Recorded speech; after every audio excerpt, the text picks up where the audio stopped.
Si on me demandait de représenter la Terre en tant qu'artiste peintre, moi je la ferais comme ça. Et j'aimerais vraiment avoir votre avis. À la fin, dites-moi, est-ce que ça vous parle? Est-ce que vous voyez la Terre dans cette toile ou est-ce que je me suis complètement plantée? Petit jeu de mots évidemment, planter, la Terre, voilà. Alors, je vous montre tout le processus du début à la fin. Au départ, il n'y a pas grand-chose, juste une toile blanche et une intention. Pas de plan précis, plutôt une direction globale. Je sais que je veux représenter la Terre, alors je commence par les couleurs. Donc ça, il faut quand même y réfléchir à l'avance. Je pose d'abord du noir. Ça peut paraître surprenant, mais pour moi, la Terre, c'est pas que du vivant. Il y a aussi quelque chose de profond, de sombre, presque brut. Après, j'ajoute du jaune, du marron, un vert kaki aussi, même si là, au premier abord, on dirait pas forcément du vert, c'est du vert, mais très foncé. J'apporte également un peu de lumière avec des tons plus clairs, un beige ocre, un jaune sable, et pour terminer, une teinte terre de Sienne. Celle-là, elle porte plutôt bien son nom. À ce stade, je cherche pas du tout à faire quelque chose de joli, je pose, et à partir de là, je mélange. Je prends un gros pinceau et je joue avec la matière. Je mélange tout, vraiment n'importe comment. Il n'y a aucune stratégie, c'est ultra instinctif. C'est une phase que j'adore parce que tu te poses pas de questions, tu te laisses aller. Tu mélanges les textures, tu fais des gestes, tu testes. Et d'ailleurs, petit aparté, si vous n'avez jamais testé la peinture, rien que pour ça, faites-le. C'est vraiment super satisfaisant. Après, je vous l'accorde, le fait de structurer derrière, c'est une autre histoire, c'est un peu plus compliqué. Ça peut être frustrant au début, mais ça vient avec le temps. Il faut tester, expérimenter et accepter de pas réussir à tout maîtriser tout de suite en un clin d'œil. Moi, par exemple, j'arrive jamais à reproduire exactement ce que j'ai en tête au départ, mais aujourd'hui, ça me dérange plus. Au contraire, ça me fait travailler mon adaptation et ma résilience et je trouve ça super intéressant. Donc là, on en est à un point où si c'est moche, c'est pas grave. La première couche, elle est presque toujours moche et c'est parfait comme ça. Parce qu'il n'y a pas de pression. Tu sais que tu vas repasser dessus, tu sais que c'est qu'une base, alors tu lâches. J'ajoute même un petit peu plus de matière à certains endroits avec un couteau, notamment du jaune sable en épaisseur pour créer du relief. C'est complètement aléatoire. Je réfléchis pas du tout à l'endroit où je le pose. Et en fait, c'est ça qui est intéressant, ça laisse une part de hasard.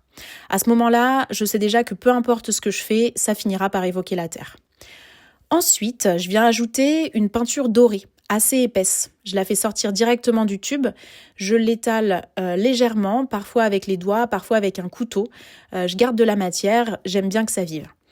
Puis, je laisse sécher un peu, pas complètement, juste assez pour pouvoir revenir travailler dessus sans tout détruire. Et là, on va changer complètement d'énergie, on va venir structurer. J'utilise un petit outil pour creuser la peinture. L'objectif, c'est pas d'ajouter de la matière, mais de révéler des formes dans ce qui est déjà là. Je trace les contours d'un visage féminin. Je commence par la forme globale, puis je vais m'attaquer à la bouche. Une bouche assez marquée, un peu pulpeuse. Je fais pas attention aux couleurs en dessous, si ça mélange, c'est pas grave, c'est pas encore le moment d'être propre. Ce qui compte, c'est la justesse des proportions. C'est une phase qui demande de la concentration. Sur la vidéo, ça va vite, mais en réalité, ça prend du temps, beaucoup plus de temps. Je continue avec le nez, puis les oreilles. J'esquisse aussi un œil, juste pour me repérer. Mais je sais déjà que je vais pas le garder. Le regard, ça attire trop l'attention et moi, j'ai pas envie que ce soit le point central. Je préfère suggérer plutôt qu'imposer. À partir de là, je passe à la peinture à l'huile. Petit point technique important, toujours acrylique en dessous et huile par-dessus, pas l'inverse. Sinon, avec le temps, ça peut bouger. L'huile, c'est un autre monde. Ça sèche plus lentement, ça permet de travailler les dégradés, de mélanger, de revenir dessus. Je prends le temps de poser les teintes de peau, d'ajuster les volumes, de faire en sorte que le visage prenne vie. Je cherche pas un réalisme parfait, je veux juste qu'on ressente la présence, qu'on ait l'impression que ce visage sort de la matière ou à l'inverse qu'il s'y enfonce. Puis, j'ajoute des champignons, parce que pour moi, la Terre, c'est ça aussi. Le cycle, la transformation, la vie qui naît de la mort. Ils viennent directement du visage, comme si tout était lié. À ce moment-là, tout est en place. Et je reviens vers quelque chose de plus libre. Le processus repart vraiment dans une phase très créative et libératrice, où j'utilise un petit peu tout ce que j'ai en ma possession comme technique. Donc là, on voit un aérographe.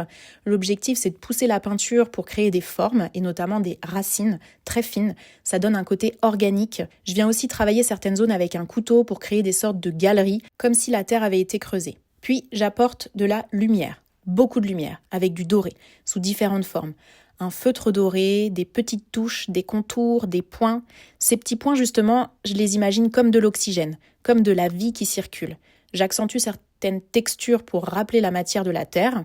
Parfois, ça fait penser à des vers, à des racines, et ça me plaît plutôt bien. Je prends du recul régulièrement, je regarde, j'ajuste. Là, on est dans la dernière phase du processus, c'est la phase d'harmonisation. Rien n'est totalement réfléchi, mais rien n'est totalement laissé au hasard non plus. C'est un équilibre entre les deux. Et pour finir, j'ajoute aussi des feuilles d'or, juste quelques touches, pour capter la lumière différemment. Et là, je m'arrête, parce que je sens que c'est bon. Alors dites-moi, est-ce que ça vous évoque la Terre? Est-ce que vous l'auriez imaginé comme ça ou complètement autrement? Et surtout, qu'est-ce que vous pensez de ce processus? À bientôt pour de nouvelles vidéos, j'espère que ça vous a plu.